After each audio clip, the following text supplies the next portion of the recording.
एक गांव में महेश नाम का एक हलवाई रहता था। उसकी दुकान दूर दूर तक मशहूर थी। आसपास के सभी गांव वाले महेश की दुकान से ही मिठाई लेते थे। भाई मजा आ गया, क्या लजीज रबड़ी है। ये लड्डू भी लीजिए, शुद्ध देसी घी के हैं, आज ही बनकर आए हैं। लाओ भाई लाओ, 1 किलो लड्डू भी पैक कर दो। महेश का एक बेटा था रवि। रवि ने पढ़ाई छोड़ दी थी और वो दिन भर घर में ही बैठा रहता था। उठ बेटा रवि, आज मेरे साथ दुकान पर चल। मैं वहाँ क्या करूँगा पापा? अरे दुकानदारी सीख बेटा, आगे चलकर ये सब तुझे ही तो संभालना है। मुझे ये सब कुछ नहीं संभालना, मैं वीडियो गेम खेलूंगा, फिर दोस्तों के साथ बाहर जाऊंगा। हे भगवान, इसे थोड़ी अक्ल दे दो। ऐसे ही चलता रहा तो आगे न जाने इसका क्या होगा। महेश बड़बड़ाता हुआ दुकान चला जाता है। दुकान पर ओ घसीटाराम, मुझे थोड़े चक्कर आ रहे हैं, जरा पानी तो लाना। जी जी मालिक। सुन, मैं घर जा रहा हूँ, आज दुकान तू संभाल ले। जैसा आप कहे मालिक। महेश बिस्तर पर लेटा है। आपको बहुत तेज बुखार है, 1 हफ्ते बेड रेस्ट करनी होगी और ये दवाइयाँ लेनी होगी। हाय राम, ये क्या हो गया आपको? मैं तो 1 हफ्ते में ठीक हो जाऊंगा, पर दुकान कौन संभालेगा? आप फिक्र ना कीजिए जी, मैं रवि को समझाकर दुकान भेज दूंगी। आप बस जल्दी से अच्छे हो जाइए जी। अगले दिन रवि दुकान पर पहुंचता है। आइए आइए मालिक, मैं आप ही का इंतजार कर रहा था। क्यों? ये मेरी दुकान है, मैं जब जी चाहे आऊँ। तुम लोग सुबह से आकर काम पर लग जाया करो, समझे? जी जी जी मालिक, दरअसल लड्डू बनाने हैं तो घी लेने जाना है, 5,000 रुपए दे दीजिए।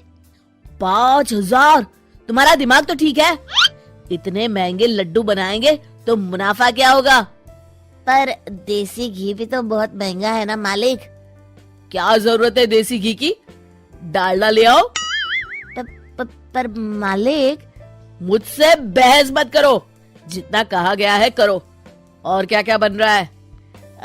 मावे की बर्फी मालिक। मावा मावा मावा, हाँ। तभी उसकी नजर एक डब्बे पर पड़ती है। ये क्या है? ये रवा है मालिक। एक काम करो, हर 1 किलो मावा में 200 ग्राम रवा मिला दो। पर बर्फी का स्वाद बिगड़ जाएगा मालिक। जितना कहा है करो, अब जाओ यहाँ से। अगले दिन।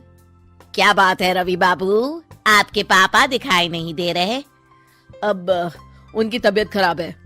अच्छा भाई अच्छा, बस उन्हें ये बताना था कि वो आज आए नहीं तो उनकी मिठाई बड़ी बेस्वाद लग रही है।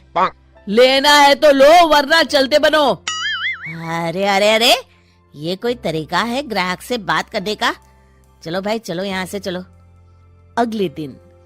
भैया, कल जो मैं लड्डू ले गया था उनका स्वाद बड़ा बेकार लगा। महेश बाबू का नाम सुनकर बड़ी दूर से आया था। 200 रुपये में इससे अच्छा और क्या मिलेगा?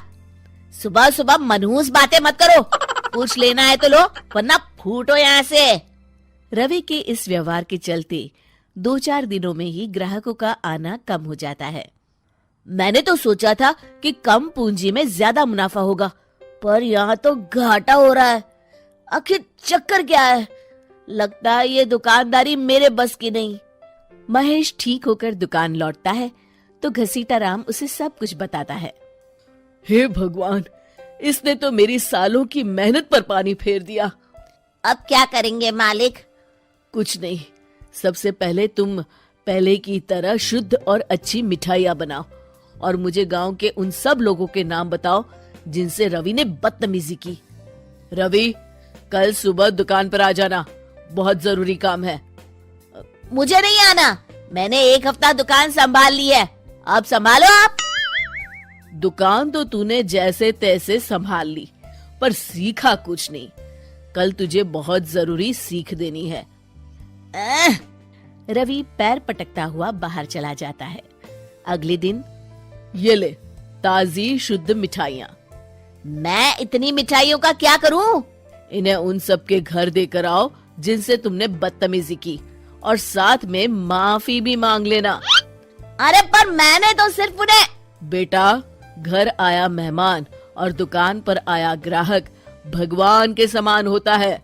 अब तू जल्दी जा और कल से कमाल देखना। रवि उन सभी 4-5 लोगों के यहाँ जाकर मिठाई देता है और माफी मांगता है।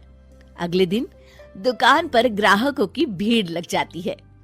मान गए महेश बाबू, आपने तो आते ही घर तक मिठाई भिजवा दी। बस मेरे बेटे की गुस्ताखी को माफ कर देना भाई, उसमें अब तक बचपना है। हाँ हाँ, आपके लड्डू के बदले हर चीज की माफी है। भाई आज तो मेरे पड़ोसी भी आपकी उदारता देख के दंग रह गए। इतनी बड़ी दुकान के मालिक का बेटा घर तक माफी मांगने आया। भाई रिश्ते निभाना तो कहीं आपसे सीखे। बस आप लोगों की दया है। ताजी रसमलाई आई है, लेंगे आप?